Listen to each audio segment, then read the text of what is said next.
Hey everybody, and welcome to the channel. My name is Hack, and in this video we're breaking down every single class in the Elder Scrolls Online so that you can decide which class is the right pick for you.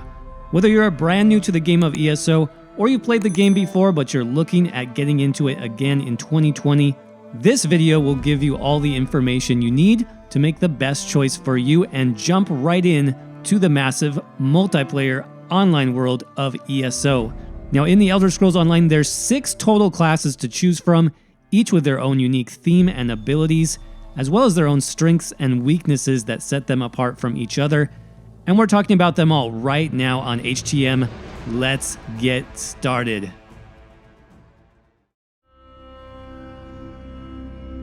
The first class I want to discuss is ESO's newest class, the Necromancer, added to the game just last year in 2019. And added by popular demand, I would say. This class was so heavily requested by players for so many years, so kudos to the developers first for adding Necromancers finally into ESO. And I think the class is extremely fun to play and a great fit for the game. Now, if you're set on mastering the dark arts in ESO, you'll discover that playing a Necromancer can be a bit more challenging than some of the other classes available in the game. One big reason for this is that necromancy is still frowned on in most major cities, and if a guard sees you raising up a corpse even just for a second, they will immediately hunt you down and attempt to kill you outright. Don't worry, you can run away and your bounty or your threat level is going to go back down to where you can enter the town again, but you'll want to be careful about which spells you cast and where. Necromancer abilities can also be slightly more challenging to use than those of other classes because some skills require corpses being on the ground in order to use that skill. Some skills are even empowered by having corpses on the ground as well, and this creates some unique opportunities for more skilled gameplay if you can manage all the mechanics of using corpses on the battlefield. Necromancers have a huge range of abilities that can fulfill any role in the game, including tanking, healing, or damage dealing. In fact, each of the class's 3 unique skill lines is focused specifically on one of those traditional group roles. First, the Bone Tyrant skill line focuses primarily on damage absorption and tanking, allowing you to cast skeletal armor for more protection, bone totems for defense, and harvest corpses for healing and ultimate regeneration. The Gravelord skill line deals mainly with doing damage through summoning undead minions like skeletal mages, archers, and long-range bombers to do damage for you. Finally, the Living Death skill line focuses more on healing skills. Render Flesh allows you to heal yourself and your allies at the expense of some health regeneration, while Restoring Tether can turn any corpse on the ground into a heal over time effect for you and your whole group. Necromancers have some of the strongest class ultimates in the game, which also makes them one of the most powerful classes in the game, both for solo and group play in PvP or PvE. You can, for example, summon a massive Big Daddy Colossus.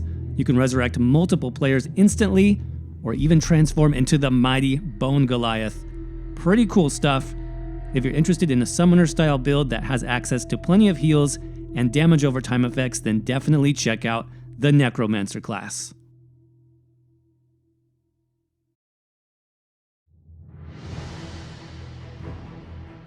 Next, we have the Warden class, a defender of nature that can summon animal companions, as well as cast frost spells that debuff the enemy or empower themselves or their group. The Warden's strong healing and burst damage potential make it a great class if you're interested in PvP or even a bit of solo PvE. And much like the Necromancer, the Warden has one skill line for each of the traditional MMO playstyles. That's tanking, healing, and damage dealing, making it a very well-balanced class that can fit into any role in ESO. Though keep in mind that the Warden's jack-of-all-trades skill set also means that generally you won't be the best at any one thing. So first, the Animal Companion skill line. This allows the Warden to summon Cliff Racers, Shulks, and Fetcher Flies to damage their opponent with direct damage, timed burst damage, and even damage over time. Many of these creatures also provide secondary debuffs like reducing your enemy's armor or making them take more damage from your attacks. The Green Balance skill line focuses primarily on healing both the Warden and their group by summoning healing vines, flowers, trees, and even fungus. Sounds gross, but the heal is actually pretty good. And the Soothing Spores morph in particular is one of the only stamina-based group heals in the game, meaning if you want to play a bow-wielding, healing druid kind of thing, then you can definitely do that on the Warden class. Winter's Embrace is the Warden's tanking skill line, which is focused on frost effects. Wardens have access to a great armor buff in this skill line, as well as a reflective shield, area immobilization, and a heal over time skill that stuns enemies around you. Now, Wardens have one very powerful ultimate called Sleet Storm. They have a pretty good heal ultimate and a crazy bear ultimate that looks cool, but has trouble finding its target. All in all, I'd say the Warden is one of the most fun and flexible classes in the game, and it's definitely recommended for newer players looking to fill in any role or any playstyle at any point.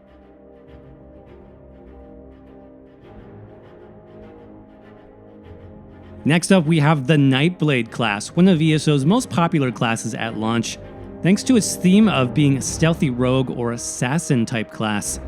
Along those lines, Nightblades specialize in direct damage and escape tools like invisibility, teleportation, though they have a great many unique skills which also let them do well as tanks and even healers in group situations.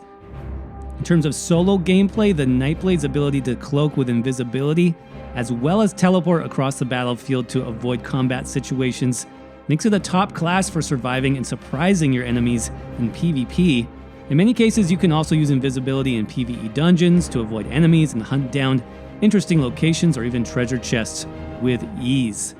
Now, generally speaking, the Nightblade class does have one skill line per role, so tanking, healing, and damage, as we saw with Necromancers and Wardens, though there's definitely more of an overlap here between skill lines for the Nightblade. Those skill trees for the Nightblade class have a greater focus on thematic feel more than build style. For example, the Assassination skill line, just like it sounds, is focused mostly on hurting your target. In this skill line, you'll find an offensive teleport skill, Teleport Strike, which allows you to close the gap between you and your enemy, especially good for PvP. In this skill line, we also have the ability Grim Focus, which allows you to build up stacks or charges, which can be conserved on your character for increased defense, or unleashed at 5 stacks for this big burst of damage with the heal component. The Assassin's Blade skill does bonus damage to your enemy once they reach low health, and the Mark Target skill reduces their resistances, making them take more damage from all of your attacks. Nightblades also have a Shadow skill line, which has many different utility-focused abilities, as well as some damage and healing. Here's where we have the Shadow Cloak skill, which can turn your character invisible for a few seconds, as well as the Dark Shade skill, which lets you teleport away from your enemy. And we also have one of the Nightblade's main melee abilities called Veiled Strike. And while the Nightblade class does not have a specific armor skill, they actually get the same armor buff while casting any shadow ability as part of the passive skills in this line. Finally, Nightblades have the Siphoning skill line. Most of these skills cost magicka rather than stamina, so this skill line will primarily be used by magic-centered Nightblade builds. For example, in this line we have the Strife skill, which damages your enemy and gives you a percentage back as a heal. We also have Swallow Soul, which does area damage in a circle around your character, while also healing you and your group members. The more enemies around you, the bigger the heal. Then you have Malevolent Offering, which can heal a group member at the expense of some of your own health. Nightblades have an interesting set of ultimate abilities in these skill lines, including one ultimate for direct damage, one ultimate for group defense, and one ultimate for group healing and crowd control. So if you're looking for a class that can fulfill the theme of being stealthy, of being a rogue, of being an assassin, even on the magicka side, using some blood magic and siphoning skills to draw life force out of your enemy and make you and your group stronger, then definitely check out the Nightblade.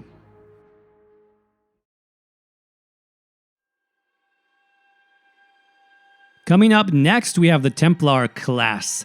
The theme of the Templar centers around bringing the power of the sun to the battlefield, whether that's for offense or defense. Templars also excel at both self-healing and group healing, and remain one of the strongest classes in the game since its launch due to their strong healing potential. In PvE raids and dungeons, healers will often be highly desirable, and their ability to restore resources to allies, while PvP Templars still remain one of the most difficult classes to defeat due to their strong defensive buffs, constant self-healing, and their ability to cleanse enemy negative effects from themselves and their group. In terms of skill lines, Templars do have a blend of abilities throughout all 3 class lines, with one line specifically devoted to healing and defense. In the first skill line, Adric's Spear, you'll find most of their offensive abilities, including Puncturing Strikes, which is a channeled spear attack which does multiple hits in one action. They also have Piercing Javelin, which can launch a spear at range to knock down your enemy, which is a great option in PvP. Templars also have Spear Charge, which launches a spear high in the air to rain down area of effect damage and restore your team's resources through a group synergy. In the Dawn's Wrath skill line, we have Sunfire, which can be a single target or multi-target damage over time. Templars also have Radiant Glory in the skill line, which is another class execute skill similar to Nightblade's Assassin's Blade, in that it will do bonus damage the lower your enemy's health bar is. Templars also have access to a Solar Flare, which can debuff your enemies or empower your own attacks, as well as a burst damage skill called Backlash. Backlash is very unique in that it charges up damage based on how much damage you do to the target during a short window of time and then explodes that damage onto them after 6 seconds. Finally, Templars do have access to a very strong healing skill line in the Restoring Light tree, which, as I mentioned earlier, has made them one of the best healing specs in ESO since launch. In the skill line, we have arguably the best heal in the game, Rush Ceremony, which can provide an instant and massive burst heal for yourself or another group member. Templars also have numerous group heals and buffs in this skill line, which place effects on the ground surrounding you and your team, essentially making you stronger for standing in them. Not only that, but Templars have powerful ultimate abilities as well. Radial Sweep can do a massive burst of upfront damage with your spear, making it especially strong in PvP. Rite of Passage channels a massive group heal while making you, as the caster, basically invulnerable for the duration of that effect. And then Nova does massive AoE damage and a debuff on your enemies, while also potentially giving your team a Gravity Crush synergy, which can explode for big damage spikes, both in PvP and PvE. All of this accounts for Templars being an extremely strong class in ESO, with a strong class identity as well. If you want to play something similar to a Knight or a Paladin, a Cleric, a Healer, then Templar is the class for you. Their consistent healing and strong defenses also make them a very good class for any beginner getting into ESO for the first time.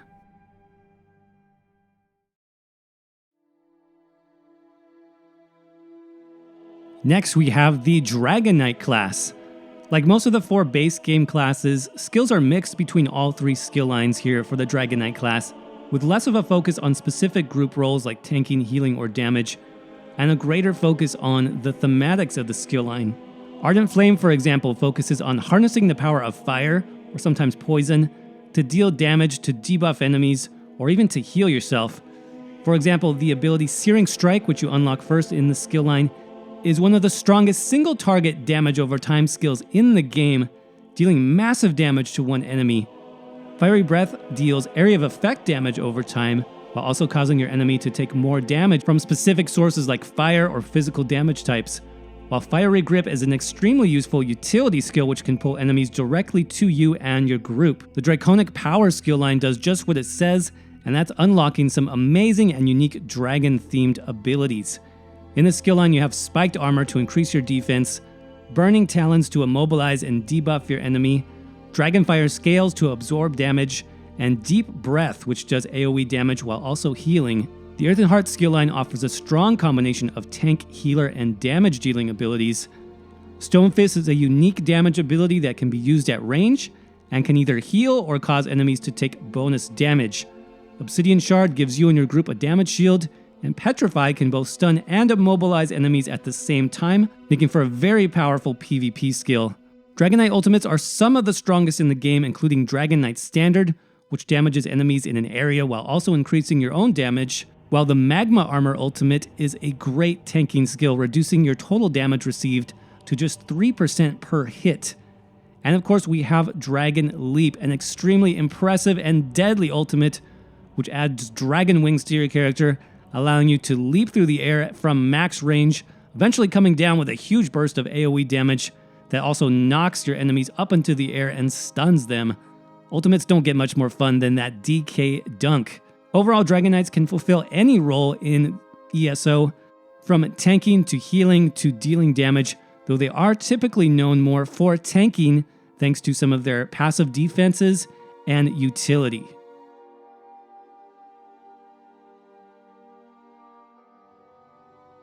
Last but not least, we have the Sorcerer class. Sorcerers represent the classic caster archetype, but with a unique Elder Scrolls twist. Sorcerers in ESO are connected with elemental damage definitely, specifically lightning damage skills, but they also have access to some darker magic types, including Daedric summoning, basically calling on creatures from other planes of existence. And just like any class in ESO, there are even some stamina-based variants of these skills, meaning if you want to be a sorcerer tank using a sword and shield, or a sorcerer damage dealer that uses a big two-handed sword, you can do that too. The Sorcerer's Dark Magic skill line offers a lot to the class in terms of damage and utility.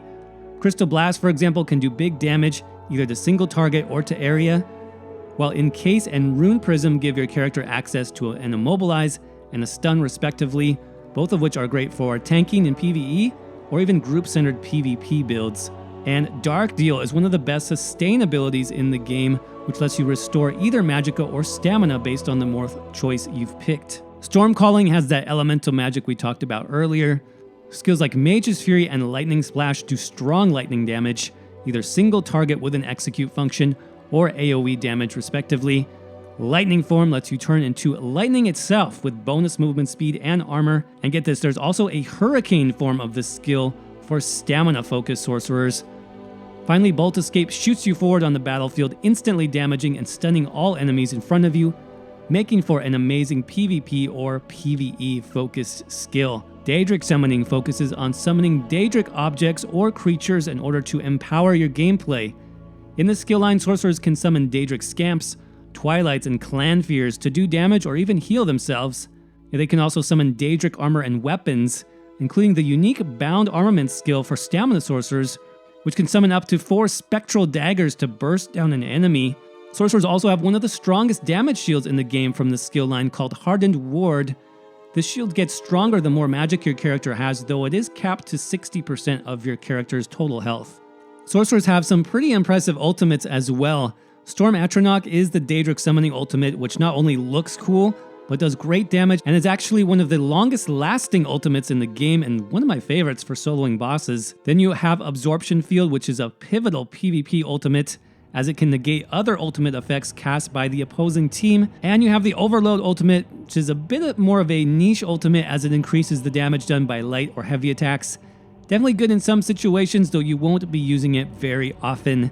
All in all, sorcerers can be one of the best solo or group classes in the game depending on which playstyle you prefer. Their access to strong damage shields and summoned creatures makes them particularly powerful on a Magicka-focused character, while their defensive capabilities and built-in speed makes them just as strong to use on a sword or bow-wielding stamina build. If you want a class with some room to grow, something that can improve with you as your own experience with the game improves, then definitely check out the Sorcerer class.